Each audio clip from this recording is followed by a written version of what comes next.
ബ്രിജ്ഭൂഷൺ ശരൺ സിംഗ് എന്ന് പറയുന്ന ഒരു BJP MP ഉണ്ട് ഉത്തർപ്രദേശിൽ നിന്നുള്ള. അയാൾക്കെതിരെ എന്തെല്ലാം തരത്തിലുള്ള കമന്റ്സ് ഏതെല്ലാം ഏജൻസികളുടെ ഉണ്ട്, ആരെല്ലാം ഉയർത്തിയതാണ്, എന്നിട്ട് അയാൾ രാജിവെച്ചോ, അയാൾക്കെതിരെ അന്വേഷണം ഉണ്ടോ, അറസ്റ്റ് ഉണ്ടോ, വല്ല നടപടിയുണ്ടോ? നിങ്ങൾ മോദിയുടെ കാലത്ത് അതൊന്നും ഇല്ലാന്ന്. മോദിയുടെ കാലത്ത് അങ്ങനെയൊന്നുമില്ല. ബ്രിജ്ഭൂഷൺ ശരൺ സിംഗ് MP ആണല്ലോ. നിങ്ങൾ തൊട്ടിട്ടുണ്ടോ അയാളെ? നിങ്ങൾ അയാൾ രാജിവെക്കാൻ പറഞ്ഞിട്ടുണ്ടോ? ഇല്ലല്ലോ. അയാൾ ഫുള്ളി പ്രിവിലേജ്ഡ് ആയിട്ട് ജീവിക്കല്ലേ ഇപ്പോഴും. നിങ്ങളുടെ സൗകര്യം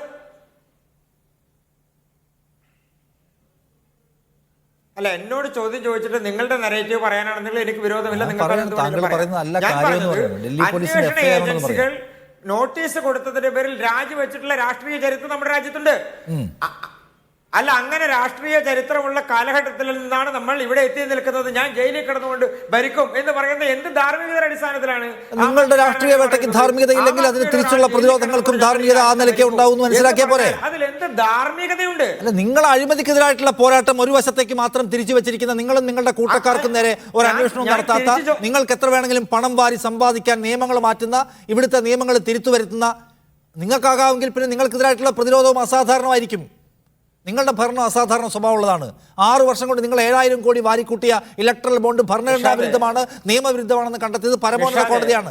അപ്പോൾ നിയമപരമായ അഴിമതിക്ക് വേണ്ടി നിങ്ങൾ നിയമത്തിന് തിരുത്തു വരുത്തി. ഈ രാജ്യത്തെ 3 നിയമങ്ങൾ നിങ്ങൾ വെട്ടിത്തിരുത്തു വരുത്തി. നിങ്ങൾ കാശുണ്ടാക്കി. നിങ്ങൾ കമ്പനികൾക്ക് അഹിതമായ സഹായം ചെയ്തു കൊടുത്തു. ഈ രാജ്യത്തെ കൊള്ളയടിച്ച കമ്പനികൾക്കെതിരായിട്ടുള്ള അന്വേഷണങ്ങളെല്ലാം നിർത്തിവെച്ചു. അത് നിങ്ങൾക്ക് ചെയ്യാമെങ്കിൽ നിങ്ങളെ പ്രതിരോധിക്കാൻ അസാധാരണമായ മാർഗങ്ങൾ അവലംബിക്കേണ്ടി വരില്ലേ?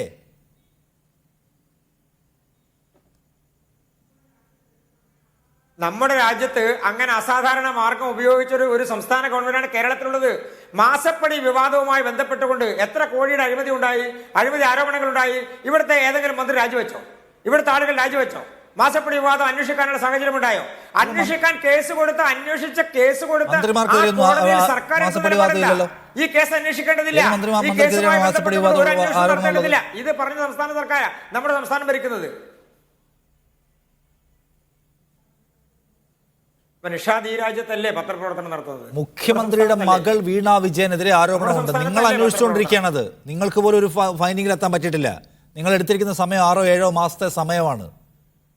SFIO എന്ന് പറയുന്ന ഏജൻസി അന്വേഷിക്കുന്നു. എവിടെയാണ് അത് എത്തിയത് അറിയില്ല. അതിന് മുമ്പ് എപ്പോഴാണ് SFIO അന്വേഷിക്കാൻ ഇറങ്ങിയത് തന്നെ? അത് വന്നിട്ട് പിന്നെ 1 വർഷത്തോളം കഴിഞ്ഞിട്ടാണ്.